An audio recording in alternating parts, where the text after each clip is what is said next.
Pessoal, vamos então encerrar aqui com Graciliano Ramos, gente. Deixei para o final porque é o autor considerado mais completo e complexo. Trocadilho bom. Tá? Do romance de 30. Tá? Ele é leitura atual, né? Obrigatória da URGS com São Bernardo, mas a gente vai acabar falando da obra dele em geral. Antes de falar da obra dele em geral, eu queria ler com vocês uma espécie de autorretrato que ele fez quando ele tinha 56 anos. Leiam comigo, pessoal.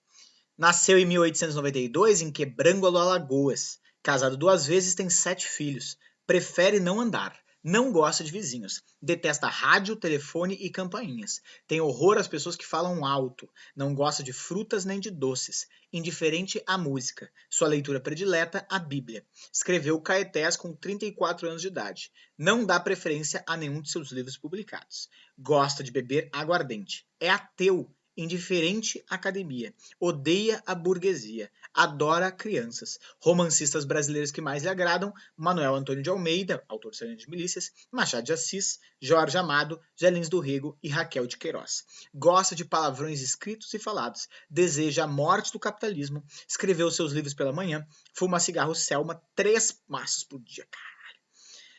Apesar de o acharem pessimista, discorda de tudo. Só tem 5 ternos de roupa, estragados. Refaz seus romances várias vezes, esteve preso 2 vezes, é-lhe indiferente estar preso ou solto. Escreve à mão. Quando prefeito de uma cidade do interior, soltava os presos para construírem estradas. Espera morrer com 57 anos. Ele tinha 56.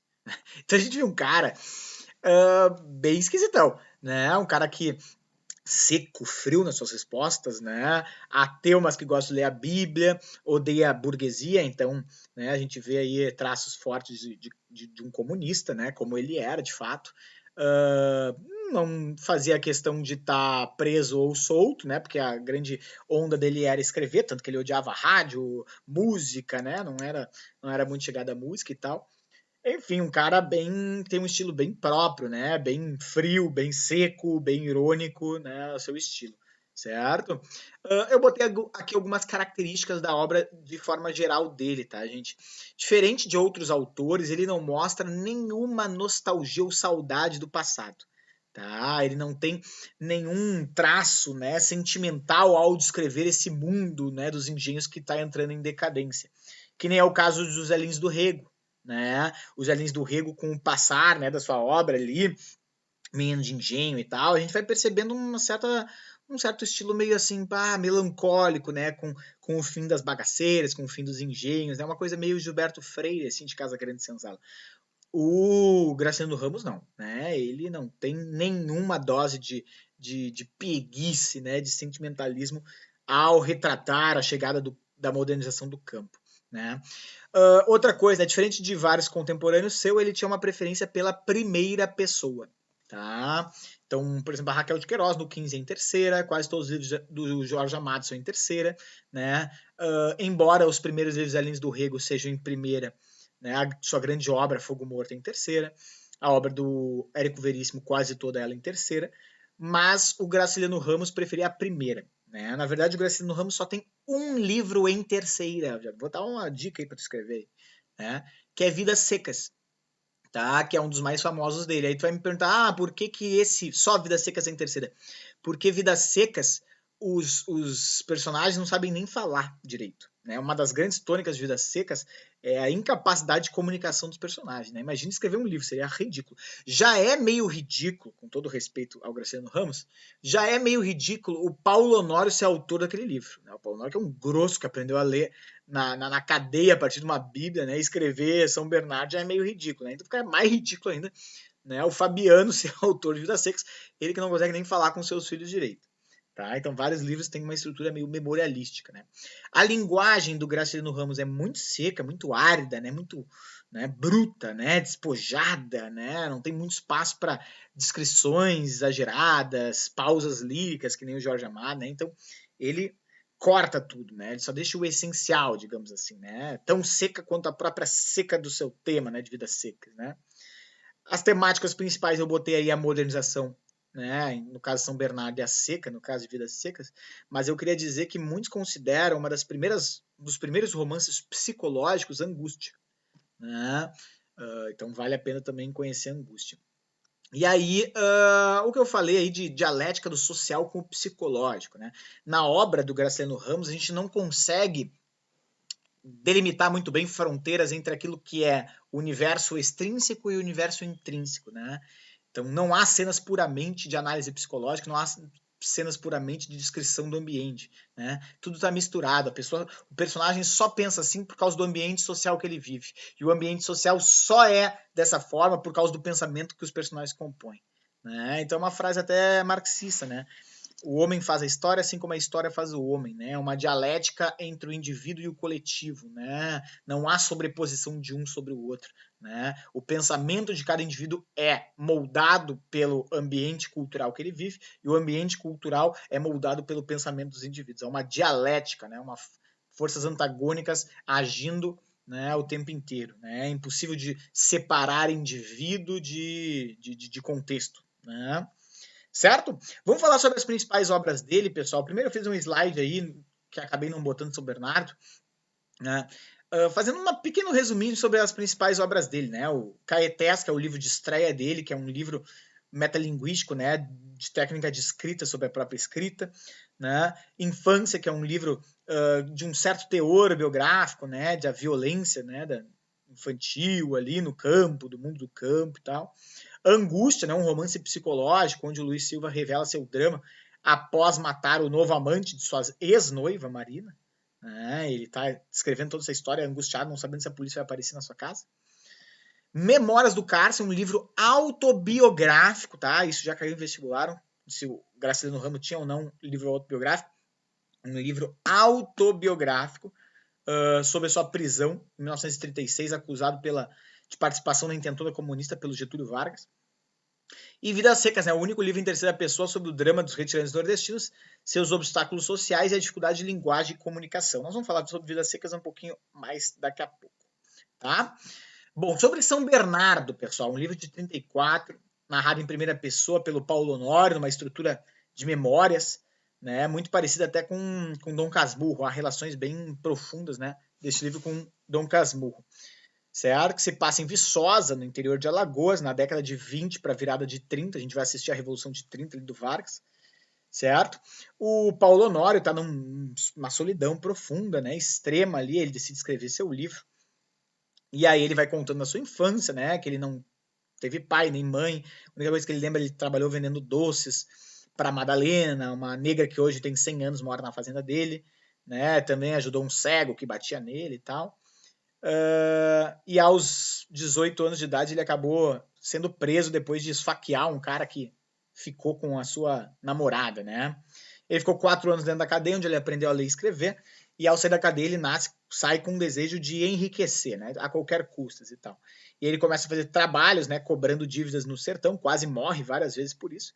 E quando ele junta um pequeno dinheiro, ele se estabelece em Viçosa, né?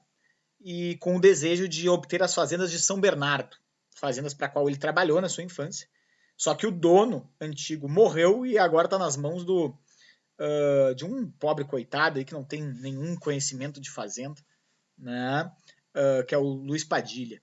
Né? E aí ele começa a emprestar dinheiro ao Luiz Padilha para os seus projetos fracassados, até o momento que ele empresta muito dinheiro para o Luiz Padilha, ele não tem como pagar, e aí ele, nessa emboscada fiscal, acaba obtendo São Bernardo, começa a modernizar, investindo em pomicultura, né? Levando luz elétrica, construindo uma igreja, construindo escola e tal, enfim, transforma São Bernardo num império que até o próprio governador chega a ir lá fazer uma visita, o prefeito, não me lembro, chega a fazer uma visita para ele. E aí ele decide, enfim, ter filhos, né? Ele precisa de um herdeiro para aquele império. Decide se casar, conhece Madalena, uma mulher completamente antitética à sua figura, né? Porque ela escreve em jornal, é bastante independente, né? Cuida da sua tia e tal, tem ideias bastante sociais e tal. Mas ela é muito bonita, loira, enfim, acaba fazendo uma proposta de casamento com ela, uma proposta bem mercantil, né? Ele chega dizendo, ela diz, mas eu não te amo, Paulo Honório. E ele, mas eu também não te amo. O importante é que a gente, né, desenvolva isso ao longo do tempo. Tu vai ter casa, comida, roupa lavada, etc. E ela acaba aceitando, né, esse projeto de troca. Ela acaba dizendo, sua proposta é muito vantajosa para mim, né? Enfim, eles acabam se casando, tendo um filho que nem nome tem na história, nenhum dos dois gosta do filho. Por quê? Porque começa já as brigas, né? As brigas principalmente porque o Paulo Honório é um bruto, né? Ele coisifica seus trabalhadores e a Madalena o tempo inteiro quer condições melhores para os seus trabalhadores, né? E à medida que as brigas vão aumentando, ele começa a ter ciúmes da Madalena, ele começa a achar que a Madalena está traindo, né? Esse ciúmes muito pelo sentimento de posse que ele tem sobre a Madalena.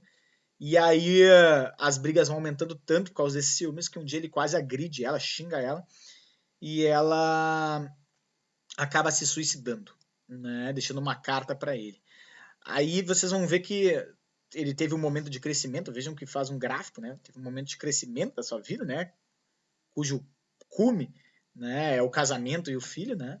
Só que depois começam as brigas, os ciúmes, e aí com o suicídio da Madalena, muitos trabalhadores vão embora. Na sequência, estoura a Revolução de 30, muitos trabalhadores aderem à Revolução. A Fazenda entra em decadência e o próprio Paulo Honório perde o interesse pelo trabalho. E é nesse momento de solidão que ele decide escrever o livro, né? Então, o livro ele tem uma certa linearidade, né? Mas tirando os primeiros 2 capítulos, que é ele contando sobre a ideia de escrever o livro, né? E um capítulo bem no meio, assim, que é um capítulo único, assim, é o capítulo 19, onde ele divide o livro, mostrando as angústias dele ao estar escrevendo esse livro. É um livro bem forte. Aí. Botei as principais observações, que é em primeira pessoa. A própria ideia inicial de escrever o livro é a divisão do trabalho. O livro faz uma crítica ao capitalismo, faz uma crítica a como essa ideia do capitalismo reifica as pessoas, né? Coisifica, né, os trabalhadores e tal. Tem uma linguagem muito seca, muito bruta, né? Fala também sobre as questões dos ciúmes, né, que é uma tônica também lá do Bentinho, de Dom Casmurro, e de algumas contradições de figuras aí do Paulo Honório e da Madalena, tá? Mas eu vou tentar ser o mais breve aqui, em outro momento faço uma análise do livro de uma forma mais ampla. E aí, Vidas Secas, né, gente? Vidas Secas é um belo romance, publicado em 38, um romance que denuncia a miséria de uma família pobre nordestina, não só vítimas da seca, como também da arbitrariedade das classes dominantes, né, que se aproveitam da sua alienação. Vamos lembrar que a família que está ali embaixo, né, composta pelo Fabiano, que é o pai, assim a Vitória, a mãe, o filho mais velho, não tem nome, chama-se filho mais velho, o filho mais novo, também não tem nome, é o filho mais novo, e a baleia, que é a cadela. Essa tem nome, olha que coisa louca. A cadela tem nome, né? A baleia, e os filhos não têm nome. Então eles sofrem não só pelas questões geográficas da seca, mas pelas próprias classes que não propõem nenhuma solução para essas famílias, inclusive se aproveitam, né, de si. Né? Eu queria destacar 3 personagens que vão se aproveitar da família do Fabiano. Né? O soldado amarelo, né, que bate no Fabiano, espanca o Fabiano e prende o Fabiano. E depois, quando o Fabiano tem a chance de revidar, né, ele encontra o soldado amarelo perdido no meio da seca, o Fabiano não revida. Né?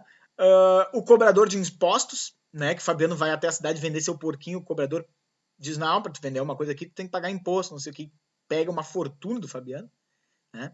E o próprio patrão do Fabiano da fazenda que ele tá, que não paga o Fabiano direito. Né? E o Fabiano não pode nem, né, revidar, ameaçar, porque ele não tem seus direitos garantidos por ninguém.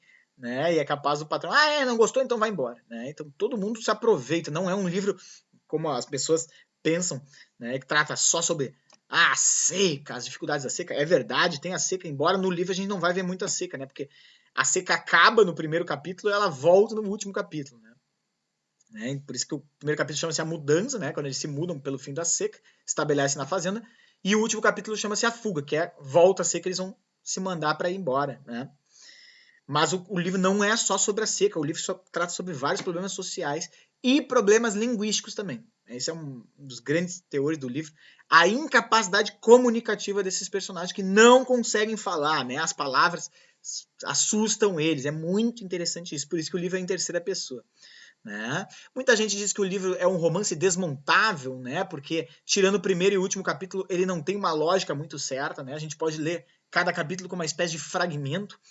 E essa visão fragmentada seria a própria visão dos personagens, né? Os personagens, por não ter uma linguagem, eles têm uma visão da realidade fragmentada, eles não conseguem fazer coesão com essa realidade, porque quem dá uma certa lógica à realidade é a própria língua, né? E como eles não têm uma língua, eles não têm uma visão meio estável, certo? E aí eu botei aqui os principais pontos que eu falei, né? A dialética também do humano e não humano, né?